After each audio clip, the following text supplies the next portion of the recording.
வருஷம் செடி கீழே பூமியில வச்சு இருந்து இதுக்கு களை கொத்துறது, தண்ணி கட்டுறது, மருந்து அடிக்கிறது, காய் ஸ்டேஜ்ல இப்படி காலை வாரிடுச்சு. 20 ரூபாய் சார், 22 ரூபாய் சொன்னாங்க. 2 ரூபாய் கம்பெனி தரணும். 20 ரூபாய் ஒரு செடின்னு வாங்கணும். அது தண்ணி கட்டி வளர்க்கும் போது இந்த நாய்க்கு வளர்த்துது, ஏதோ ஒன்று மெரிச்சிடுது, ஒன்று அழுகி போயிடுது. அதில் வச்சு திணி 100 செடி, இன்னொன்று ஒரு 100 செடி நூறு ஏத்தாந்து கொஞ்சம் கொஞ்சமாக நாங்கள் போட்டு போனதுக்கெல்லாம் வச்சு வளர்க்குறோம். இப்போ வளர்த்து காய் வர நேரத்தில் இப்படி போயிட்டா நாங்கள் என்ன சார் பண்ண முடியும்? இதை நம்பி ஏதோ கடனை உடனேப்பட்டு வாங்கி ஏதோ இருக்கிறது பிரச்சனையெல்லாம் கொஞ்சம் நகை நட்டு வச்சுட்டு இருக்குது. மாடு கண்ணுக்கு அதெல்லாம் கடங்க உடனே பட்டு வாங்கி இருக்குது. அது ஏதோ இது பப்ளிக்காக வந்துச்சுனாக்கா பார்த்து அதை விற்று ஏதோ இருக்கிற நகை நட்டை மீத்துக்கலாம் அப்படின்னு எல்லாம் பேங்க்கில் வச்சுட்டு இருக்குது. ஏதோ மீத்துக்கு பார்க்கலான்னு பார்த்தா இது இந்த மாதிரி போகுது. என்ன பண்ண முடியும்? செடி வச்சு சின்ன செடியிலேருந்து வளர்த்து அதை ஆளாக்கி கிட்ட வந்து இப்படி ஏமாந்து போகிற மாதிரி இது பண்ணாதீங்க. ஏதோ உங்களை நம்பி வரோம். இதுக்கு மேலே எங்களுக்கு நல்ல செடியாக கொடுத்து, தரமான செடியாக கொடுத்து ஒரு நம்பிக்கை கொடுங்க. இவ்வளோ நாள் இது நம்பிக்கை இல்லாமல் நாங்கள் இது என்ன பண்ணுறதுன்னு தெரியாமல் இருந்தோம். இப்போ வந்து டாக்டர் விவசாயத்துலேருந்து வந்துக்கிறாங்க. அவங்க வந்து தான் இது ஆண் மரம் பெண் மரம்னு விளக்க சொன்னாங்க. சொல்லி இதுக்கு மேல் போட்டு இது மாதிரி ஏமாறாதீங்க, எங்ககிட்ட வாங்க, நாங்கள் இதுக்கு தரமானது பார்த்து உங்களுக்கு நம்பிக்கையோட கொடுக்குறோம் அப்படின்னு சொல்லியிருக்கிறாங்க. இந்த நேரத்துல எல்லா நர்சரி நபர்களுக்கும் கேட்டுக்கிறது என்னன்னா, நம்மளை நம்பி விவசாயிங்க வராங்க, அவங்கள வந்து எக்காரணத்து கொண்டும் மிஸ்கைட் பண்ணிடுறாதீங்க, ஏமாற்றிடுறாதீங்க அப்படின்னு சொல்லி இந்த டாக்டர் விவசாயம் யூடியூப் வழியாகவும் டாக்டர் விவசாயம் பப்பாளி நாற்றுப்பண்ணை வழியாகவும் கேட்டுக்கிறோம். வணக்கம் விவசாய தோழர்களை, மீண்டும் ஒரு அருமையான விவசாய களத்தில் சந்திக்கல ரொம்ப மகிழ்ச்சி. இன்னைக்கு வந்து பார்த்தீங்கன்னா நம்ம டாக்டர் விவசாயத்தில் வந்து டாக்டர் விவசாயத்தின் பப்பாளி நாற்றுப்பண்ணைக்கு ஒரு அவேர்னஸ் வீடியோ பண்ணணும் அப்படின்றதுக்காக வந்திருக்கோம். குறிப்பாக நீங்கள் வந்து பப்பாளி விவசாயம் பண்ணியிருந்தீங்கன்னா இந்த விஷயங்கள்லாம் நீங்கள் வந்து கண்டிப்பாக தெரிஞ்சிருக்கணும் அப்படின்றதுக்காக தான் ஒரு விழிப்புணர்வு வீடியோ தான் அந்த வீடியோ. நம்ம ஐயா தோட்டத்தில் இருக்கோம். ஐயா கிட்ட சில விஷயங்கள் கேட்டு தெரிஞ்சுக்க போகிறோம். ஐயா வணக்கம். வணக்கம் ஐயா. உங்கள் பேருங்க ஐயா? சுப்பிரமணி. என்ன மாவட்டங்க ஐயா? அது வேலூர் மாவட்டம். இது என்ன தாலுக்கால வருதுங்க ஐயா? அணைக்கட்டு தாலுக்கா. இது ஊருங்க ஐயா? ஒடுகுத்தூர் அடுத்த சேர்ப்பாடி கிராமம். சரிங்க ஐயா. நம்ம பப்பாளி விவசாயம் பண்ணியிருக்கோம். என்ன ரகம் பண்ணியிருக்கீங்க, எவ்வளோ பூமியில் பண்ணியிருக்கீங்க, எவ்வளோ கன்று வாங்கி நடவு பண்ணியிருக்கீங்க ஐயா? 50 சென்ட் 400 செடி. ஓகேங்க ஐயா. 400 செடி வச்சிருக்குது. அதில் பாதி செடி நல்லா இருக்குது, பாதி செடி ஆண் மரமா இருக்குது, ஒரு பூவா இருக்குது, ஆனா காய் எடுக்கல. தேங்காய் கோலை மாதிரியே தேங்காய் பூ எடுக்கிற மாதிரியே எடுக்குது. சரிங்க. இதான் நம்பி வாழணும். ஆனா இது கை கொடுக்கல. வர 4 மாசம் ஆச்சு. இந்த தோட்டம் இந்த மாதிரி இருக்காது. இது இப்படி போகவே நான் இந்த கேர்லெஸ்ஸாக விட்டுட்டேன். இதை வெட்டியே போட்டுடணும்னு ஒரு எண்ணம் வச்சா வேணாம், கேட்டு பார்க்கலாம் அப்படின்னு வீட்டில் பொம்பளைங்க பையன்லாம் சொல்லவே நான் அப்படியே கேட்டு பார்க்கலான்ட்டு வச்சுன்னுக்கிறேன். இல்லைனாக்கா இந்த மாதிரி புல் இப்போவும் சக்தி போட்டு இருக்கிறேன். இது கடனை உடனே பட்டு புண்ணாக்கு, எருவு, காம்ப்ளெக்ஸு எல்லாமே போட்டு செடி வளர்த்து வச்சிருக்கிறேன். ஆனால் இது வந்து பூராவும் ஆண் மரமாக இருக்குது. சரிங்க ஐயா. இந்த நாற்று வந்து வாங்கிட்டு வந்து 4 மாசம் ஆச்சு நடவு பண்ணி அப்படின்னீங்க. எல்லா விவசாயிகளுக்கும் வந்து சீக்கிரமா ஐடென்டிஃபை சில விவசாயிகள் பண்ணிடுவாங்க, அனுபவசாலிகள். சில விவசாயிகளால இது பண்ண முடியாது. நாற்றுல வந்து ஆண் மரம் எது பெண் மரம் எதுன்னு கணிக்க முடியாதுங்க. கணிக்க முடியாது. கண்டிப்பா பூ வர ஸ்டேஜ்ல தான் அது வந்து மாற்றங்கள் வந்து உங்களுக்கு முன்ன வச்சிருக்கிறேன். ஆனா அது எந்த பிரச்சனையும் இல்லை, அது நல்லபடியா வந்துச்சு. ஆனா இது வந்து இப்போ இந்த மாதிரி இருக்கு. எப்படிமா பப்பாளி தோட்டம் இப்படி ஆனதுக்கு காரணம் என்னம்மா தெரியலீங்களா சார்? அது ஏற்கனவே வாங்கி அது வச்சுக்கிறோம் பாரு, அவ்வளோ செடி ஒண்ணு கூட பார்க்கல நாங்க. சரி. இந்த மாதிரி செடி ஒண்ணு கூட பார்க்கல. சரி சரி. எல்லா காயும் நல்ல மாதிரி களை வெட்டி நல்ல மாதிரி பராமரி பார்த்தா ஏதோ நல்ல மாதிரி காய் காய்ச்சிச்சு. சரி சரி, அந்த எண்ணத்துல தான் சரி அது அணுகுது, இது கொஞ்சம் வைக்கலாம், இப்போ வச்சு வளர்க்கலாம்னு சொல்லிட்டு இது அதே ஆள்கிட்ட வர வச்சு எடுத்தோம். சரிங்க. ஏன்னா நல்லதான் கொடுத்துக்கிறாங்கன்னு சொல்லிட்டு அதே ஆள்கிட்ட எடுத்தோம். நாங்க எடுத்துன்னு வந்து வச்சு இவ்வளவு வயிறம் எல்லாம் பார்த்து இப்ப களை வெட்டுற சமயத்தில் பார்த்தா இது களை வெட்டால் கொத்தா பூந்துச்சு சார். இது வச்சு செடியில காயா கொடி தடி காட்டுறதில்ல சார், செடி போயிட்டுன்னு ஓசு 2000 ரூபாய்க்கு சின்ன ஓசு வாங்கிட்டு வந்து குழியா பண்ணிட்டு சின்ன செடியில தண்ணி விட்டு வளர்த்துறோம். இந்த காய்ச்சல்ல கூட நீங்க சரியா வளர்த்திருக்கீங்க, இவ்வளவு வளர்ச்சி சார். இந்த மாதிரி காய்ச்சி கட்டினாக்கா வேர் அழுகி போகுது. அதனால சின்ன பைப்பு போட்டு சும்மா லேசா தண்ணி பிடிச்சி வேர் பிடிக்கிற வரைக்கும், வேர் பிடிச்ச பிறகு அப்புறமா இதை கெட் அணைக்கிறோம், சக்தி போட்டு கெட் அணைக்கிறோம். அது குழியா பண்ணி தண்ணி ஊற்றி கொஞ்சம் செடி நல்லா வந்த பின்னால் திணி போயிடுது பாரு. அதுக்கு திருப்பி ஒரு 100 செடி எத்தாந்தோம். 100 செடி வந்து திணி அது குழி வச்சு செடி மறுபடியும் வாங்கி மறுபடியும் வைக்கிறோம். அதுக்கு செடி வச்சேன். திணி 100 செடி எத்தாந்தா, திணி ஒரு 50 செடி போய் எத்தாந்தோம். அப்ப அங்கதான் பெருப்பாளத்துல அவர் எத்தாந்து தருவாரு. போய் வண்டியில எத்தாந்து வச்சு வளர்த்தோம். காலங்களெல்லாம் வெட்டி சாணி வாங்கணும் சார் 5000 வெளியாளுங்க கிட்ட எருவு. அது வந்து இங்க சேர வேலைக்கெல்லாம் 7000 ஆயிடுச்சு. அதை வச்சு ஆள் வச்சு எடுத்து கொட்டி ஏர் போட்டு கெட்டை ஏர் போட்டு திரும்பி ஒரு களை வாட்டின சங்கல் பார்த்தா பூ தேய்ச்சி வந்துச்சு. பார்த்தா இது கொத்தா வந்துச்சு. இது ஒன்றா வந்துச்சு. இன்னும் அப்படி கொத்தா பூ வருதுன்னா இது கொத்தா காய் பப்பிளிக்காப்பா எப்படி கொத்தா காய்க்க சமுக்கம் அப்படின்னு சொல்லிட்டு பார்த்தேன். சரி பார்க்கலாட்ட வேலைகளை கொல்லிக்குள்ளா நீங்களே போய் பாருங்க சார். உள்ளெல்லாம் முக்கால்வாசிக்கே இதாங்குது. இதை அழிக்கிறதா, இதை தொட்டு இன்னும் நல்லாக்கிற செடியும் எடுத்துருதா என்னமே எங்களுக்கு புரியல. இவ்வளோ நாளாக காப்பாற்றி இப்போ இதுக்கு வந்து நான் செலவு பண்ணேன். இதுக்கு 20000 இல்லைன்னா செலவு பண்ணி திரும்பி இது சுத்தம் பண்ண முடியாது. அந்த களவாட்டுற ஸ்டேஜில் திரும்பி ஒரு களவாட்டலாட்டாலும் மழை வந்துச்சு. மழை வர நேரத்தில் இதை பார்க்க எங்களுக்கு கொஞ்சம் ஆசை விட்டு போச்சு, கெட்டு போச்சு. என் பையன் நீ நேரத்துக்கு மாதிரி போராடின்னு ஆள் விட்டு களை கொத்தியா சீர்திருத்தம் பண்ணுறேன். விட்டுட்டு போனால் போகுது, வெட்டி தள்ளிடலாம், அப்புறம் அழிச்சிட்டு எதனா பயிர் பண்ணலாம் அப்படின்னா. சரி சில பேருக்கு நிற்கிறவங்க நன்றவங்க இல்லை பேர் மராய் வெட்டி தள்ளிடுறீங்க. அது வரைக்கும் போனால் போட்டேன் இருக்குது தானே காப்பேன். இருக்கிறதுக்கும் அந்த செலவு தான் பண்ணணும். நான் எங்கேயோ ஒரு செடிக்கு இது இல்லையா, இப்போ இதுக்கோசரம் தான் இது எல்லாமே இதை விட்டுற முடியுமா? எல்லாத்தையும் தான் சேர்த்து தான் சுத்தம் பண்ணணும், எல்லாத்துக்கும் சேர்த்து தான் நான் சக்தி பண்ணணும், எல்லாத்துக்கும் சேர்த்து தான் தண்ணியும் கட்டின்னு வரணும். இது என்ன செய்யறதுன்னு எங்களுக்கு ஒன்றுமே புரியல. அது இப்போ எங்கள் பையன் வந்துக்குன்னு இது மாதிரி வராங்க, போட்டா பசங்க போகிறாங்க. அடுத்த முறை நம்ம அதில் வைக்கலான்னு அதெல்லாம் வைக்கிறது நாங்க நீங்க வேணான்ட்டாரு. வேணாம் கொஞ்சமா வைக்கலாம், அதுக்கேன்னு கொஞ்சம் அறுத்துக்குன்னு அப்புறம் வச்சுக்கலாம்னாங்க. அதெல்லாம் தப்பிச்சு நாங்க. கண்டிப்பா ஐயா சொன்னது வந்து 100% கரெக்டுங்கம்மா. எந்த ஒரு விவசாயத்தையும் நீங்க முதல்ல செய்யறப்ப வந்து பாத்தீங்கன்னா ஒரு 1/2 ஏக்கர் பரப்புல நீங்க செய்யறது ரொம்ப சிறப்பு. ஏன்னு கேட்டீங்கன்னா இந்த அளவு பாதிப்பு ஏற்பட்டா கூட பெரிய அளவு வந்து உங்களுக்கு வந்து நஷ்டம் வந்து வரதுக்கு வாய்ப்பு இல்லை. 20 ரூபாய் சார், 22 ரூபாய் சொன்னாங்க. 2 ரூபாய் கம்பெனி தரணும். 20 ரூபாய் ஒரு செடின்னு வாங்கணும். அது தண்ணி கட்டி வளர்க்கும் போது இது நாகி வளர்த்துது, ஏதோ ஒன்று மெரிச்சிது, ஒன்று அழுகி போயிடுது. அதில் வச்சு திணி 100 செடி, இன்னொன்று ஒரு 100 செடி 100 ஏத்தாந்து கொஞ்சம் கொஞ்சமாக நாங்கள் போட்டு பண்ணுறதுக்கெல்லாம் வச்சு வளர்க்குறோம். இதை வளர்த்து காய் வர நேரத்தில் இப்படி போயிட்டா நாங்கள் என்ன சார் பண்ண முடியும்? ஐயா என்ன ரகங்க ஐயா? அது ரெட் லேடி. இந்த ரகம் வாங்கி நடவு பண்ணிருக்கோம். ஐயாவை வந்து நேரடியாக போயிட்டு பப்பாளி விவசாயம் பண்ணணும்னு ஒரு நர்சரி வந்து அணுகியிருக்காரு. அந்த நர்சரி அணுகக்குள்ள இந்த மாதிரி வந்து அவங்க நாத்துக்கள் கொடுத்துருக்காங்க. ரெட் லேடி இதுதான் வந்து பப்பாளியில் நம்பர் 1 அப்படின்னு சொல்லியிருக்காங்க. கண்டிப்பா நிறைய பரவலாக வந்து பார்த்தீங்கன்னா நிறைய பப்பாளியில் வந்து ரெட் லேடி தான் அதிகமாக வந்து நடவு பண்ணுறாங்க. விவசாயிகள் வாங்கி நல்ல ஈல்டு கொடுக்கும் அப்படின்னு ஐயா சொல்றப்ப சொன்னார். கொத்தா காய்க்குன்னு சொல்லியிருந்தாங்க அப்படின்னு சொல்லியிருந்தார். அவரு அந்த எதிர்பார்ப்போட வாங்கிட்டு வந்து நடவு பண்ணாரு. அதாவது தோட்டத்துல வந்து எதிர்பார்ப்போட கொண்டு வந்து நடவு பண்ணக்குள்ள ஒவ்வொரு விவசாயியும் ஒவ்வொரு நாள் அந்த பயிரை வந்து தன் பிள்ளையா பார்த்து வளர்ப்பாங்க. அது மாதிரி வளர்க்குறப்ப இது மாதிரி ஒரு நமக்கு ஒரு ரிசல்ட் கிடைக்கிறப்ப வந்து பாத்தீங்கன்னா ரொம்ப வந்து ஒரு கொடூரமான விஷயமா இருக்குது. அவருடைய குமுறல் வந்து அவ்வளவு இதா இருந்தது. சரிங்க, என்ன ஒரு நாற்று வந்து என்ன ரேட்டுக்கு ஐயா வாங்கிட்டு வந்தீங்க? 20 ரூபாய் ஒரு ரேட்.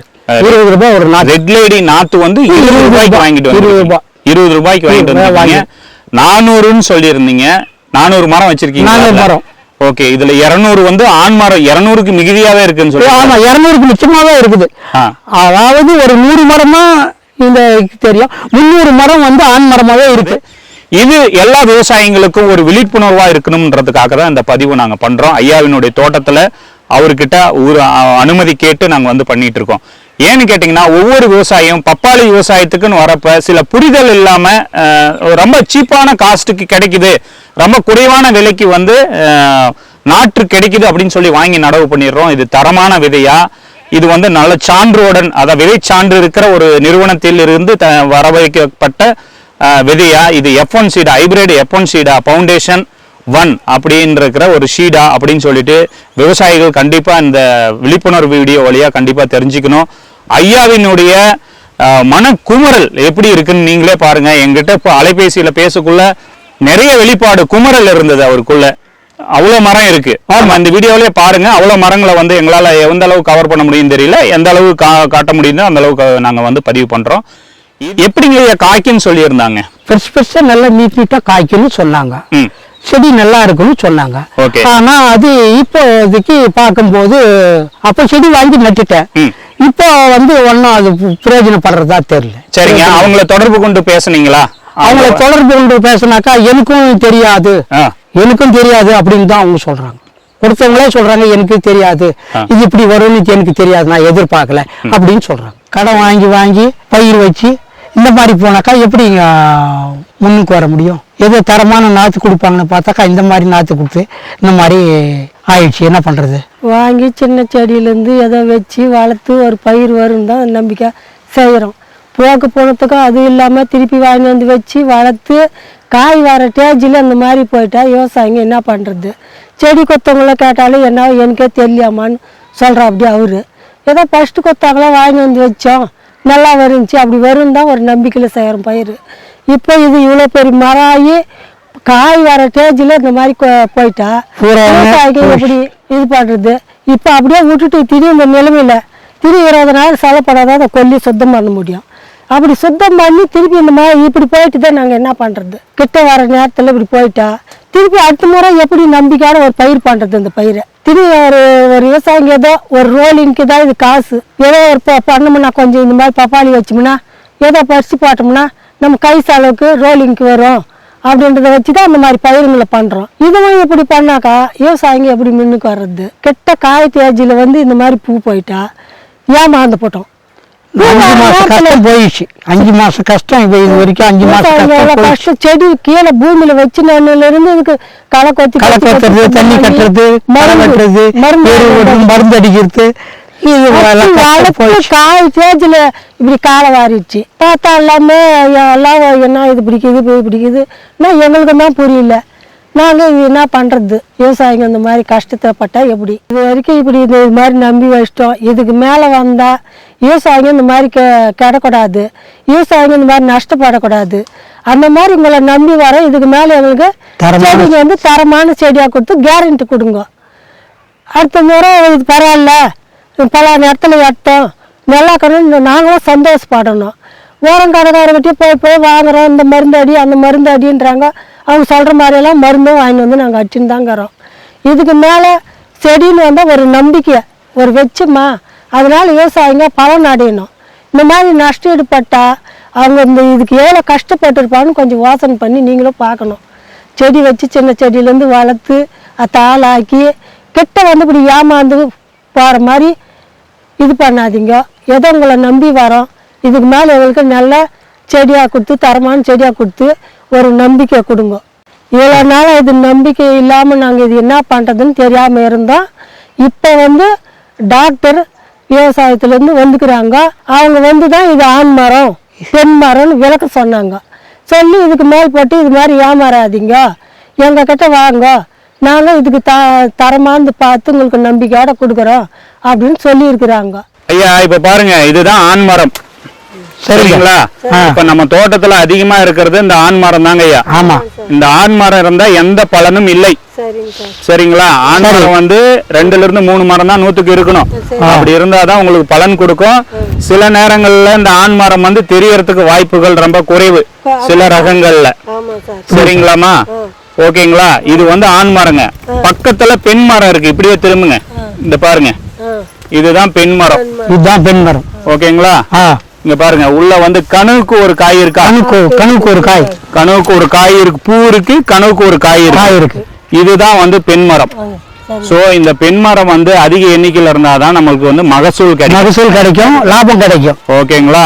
ஆமா. அப்ப அது மாதிரி ஆண் மரம் இருக்கிறப்ப எந்த பலனுமே கொடுக்காது சரிங்களா? இதுதான் பெண் மரம். சோ இந்த பெண் மரம் வந்து நம்ம தோட்டத்துல வந்து இல்லைங்கம்மா. பெண் மரம் வந்து அதிக எண்ணிக்கையில இல்ல. அதனால வந்து இது பாதிப்பு வந்து அதிகமா இருக்கும். அதனால வந்து இதனால விளைச்சல் வந்து வரதுக்கு வாய்ப்புகளே இல்லை. அதனால இதுல எண்ணி பார்த்தா ஒரு 30 மரம் கூட இருக்காது போல. இருக்காது சார். சரிங்களா? இது ஃபுல்லா இதுல ஒரு 10-15 தேளும், அதுல ஒரு 10, அதுல ஒரு 10 தேலாம் கஷ்டம். அதுதான், இது ஒரு 30 மரம் கூட இருக்காதுங்க. இந்த லைன் பாக்குறீங்க பாருங்க சார், பூரா இதுதான் ஆண் மரமா தான். அந்த லைன் ஃபுல்லா நீட்டுக்கு அப்படியே தான் இருக்குது. இது ஒண்ணு அது ஒண்ணு கலந்துருந்தா கூட பரவாயில்ல, நடுப்புற எடுத்துடலாம். இந்த பாருங்க சார், இந்த நீட்டு ஜார ஃபுல்லாவே இதுதான். இந்தாண்ட இதுல இருந்து ஃபுல்லாவே இருக்குது. இந்த ஒரு மரத்தை விட்டுட்டு இதுல இருந்து அதுல இருந்து நீட்டாவே இருக்குது. பாருங்க இங்க வந்து பாருங்க, இங்க வந்து பாருங்க, இந்த மரத்தை வந்து பாருங்க, இந்த மரத்தை பிடிங்க, இதே பாருங்க.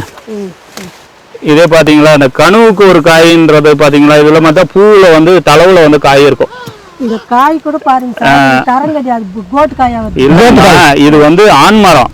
ஆண் மரம் இப்படிதான் இருக்கும். ஓகேங்களா? இந்த ஆண் மரம் வந்து பூக்கத்தான் செய்யும், காய்க்காது. பெண் பூக்களை வந்து அதிகப்படுத்தும். பெண் பூக்களை வந்து உற்பத்தி அதிகப்படுத்தி காய்பிடிப்பு திறனை வந்து அதிகப்படுத்துறது தான் அந்த ஆண் மரத்தினுடைய வேலை. ஓகேங்களா? இது எல்லா ரகங்கள்லயும் பெண் மரம் ஆண் மரமும் இருக்கும். பெண் மரங்கள் அதிக எண்ணிக்கையில இருக்கணும். ஆண் மரங்கள் 2ல இருந்து 3 இருந்தா போதுமானது. 200க்கு 100க்கு போதுமானது. சரிங்களா? 2ல இருந்து 3% இருந்தா போதுமானது. சரிங்களா? டாக்டர் விவசாயத்திலிருந்து வந்திருக்கிறாங்க. அவர் வந்து சொல்லி தான் எங்களுக்கு இது ஆண் மரம் இது பெண் மரம்ன்றது எங்களுக்கு தெரியல. அவர் வந்து சொல்லி தான் எங்களுக்கு தெரிஞ்சு இது வந்து உங்களை காப்பாற்றாது, ஆண் மரம் இது நிறைய இருக்குது காப்பாற்றாது அப்படின்னு அவர் சொன்ன பிறகு தான் எங்களுக்கு தெரியுது. நான் நினச்சின்னு இருக்கிறேன் இது கொத்து கொத்தா காய்க்கும் அப்படின்னு நினச்சேன். ஆனால் இது வந்து ₹1 பிரயோஜனப்படாதுன்னு அவர் சொல்கிறார். ரெட் லேடி அப்படின்ற பப்பாளி வெரைட்டியை வாங்கி நடவு பண்ணியிருந்தாங்க ஒரு 1/2 ஏக்கர்ல. அந்த மரம் வந்து பார்த்தீங்கன்னா நிறைய ஆண் மரங்கள் இருக்கு. தரமில்லாத விதைகளை கொண்டு உருவாக்கப்பட்ட ஒரு நாற்றுகளை வாங்கி நடவு பண்ணிட்டாங்க. இது வந்து எல்லா விவசாயிகளுக்கும் ஒரு விழிப்புணர்வான ஒரு வீடியோ. ஏன்னு கேட்டுக்கிறீங்கன்னா, கண்டிப்பாக நீங்கள் பப்பாளி விவசாயம் பண்ணக்குள்ள இந்த விஷயங்கள்லாம் கவனத்தில் எடுத்து பண்ணுங்க. தரமான விதைகள், நல்ல வளர்ச்சியுடைய ரகங்கள், வறட்சியை தாங்கும் ரகங்கள், நல்ல வளமான மண் எப்படி சீர்படுத்துறது, அதுக்கு பார்த்தீங்கன்னா இது மாதிரி ஆண் மரங்கள் இல்லாமல் எப்படி ஒரு வித்தை கொண்டு தான் வந்து விளைச்சலை நிர்ணயம் பண்ண முடியும். தரமான வித்துக்களை கொண்டு விதைகளை தான் நம்ம வந்து தேர்வு பண்ணி ரகங்களை தேர்வு பண்ணி நடவு பண்ணணும். அந்த வகையில் பிரபலமான ஒரு ரகம்னு பார்த்தீங்கன்னா ரெட் லேடி பப்பாளி. எல்லா விவசாயிகளுக்கும் தெரியும். அந்த ரகம் வந்து ஒரு கன்று ₹20 போட்டு வாங்கி நடவு பண்ணியிருக்கார். ஆனால் இவ்வளோ நடவு பண்ணி இவ்வளோ பராமரித்து 20,000க்கு மிகுதியாக செலவு பண்ணி 4 மாத முடிவில் என்ன அவருக்கு ரிசல்ட்டுன்னு பார்த்தீங்கன்னா ஆண் மரங்கள் அதிக எண்ணிக்கையில் இருக்குது. இது விளைச்சலை தராது. இதை வந்து மேற்கொண்டும் வச்சுருந்தா மண்ணினுடைய வளம்தான் கெடும் அப்படின்னு சொல்லி இதை மரத்தை வந்து நாங்கள் அப்புறப்படுத்த சொல்லியிருக்கோம். ரொம்ப வருத்தமாக தான் இருக்குது ஒரு விவசாயத்தை அழிக்க சொல்கிறது. ஏன்னா ஆண் மரங்கள் இருந்து எந்த பலனும் கொடுக்காது. தரமான விதைகள் தான் நல்ல விளைச்சலை கொடுக்கும். தரமான ரகங்களை தேர்வு பண்ணுங்க. இந்த நேரத்தில் எல்லா நர்சரி நபர்களுக்கும் கேட்டுக்கிறது என்னன்னா, நம்மளை நம்பி விவசாயிங்க வராங்க, அவங்கள வந்து எக்காரணத்து கொண்டும் மிஸ்கைட் பண்ணிடுறாதீங்க, ஏமாற்றிடாதீங்க அப்படின்னு சொல்லி இந்த டாக்டர் விவசாயம் யூடியூப் வழியாகவும் டாக்டர் விவசாயம் பப்பாளி நாற்றுப்பண்ணை வழியாகவும் கேட்டுக்கிறோம். விவசாயிகளுடைய அமைப்புகள் சார்பாகவும் விவசாயிகளுடைய நலனுக்காகவும் நாங்கள் இந்த டாக்டர் விவசாயம் சேனலை தொடர்ந்து நடத்திக்கிட்டு வந்துட்டுருக்கோம். அந்த வகையில் இந்த சுப்பிரமணியம் அந்த பத்மாவதி அவங்க அம்மையாரை சந்திக்க வந்திருக்கிறப்ப அவங்களுடைய மனக்குமரல் வந்து இந்த பதிவில் இருந்தது. இந்த எப்போவுமே இந்த மாதிரி பதிவுகள் நம்ம டாக்டர் விவசாயத்தில் இருக்காது. இது ஒரு விழிப்புணர்வுக்கான ஒரு வீடியோ தான். கண்டிப்பாக இது வந்து எல்லா விவசாயிகளும் இதை வந்து கவனத்தில் வச்சுக்காங்க. தயவு செய்து நர்சரி பண்ணி வச்சிருக்கிறவங்க லாபகரமான லாப நோக்கத்தோட மட்டும் வியாபாரத்தை செய்யாதீங்க. விவசாயம் வியாபாரம் அல்ல. வணக்கம். நன்றி வணக்கம்.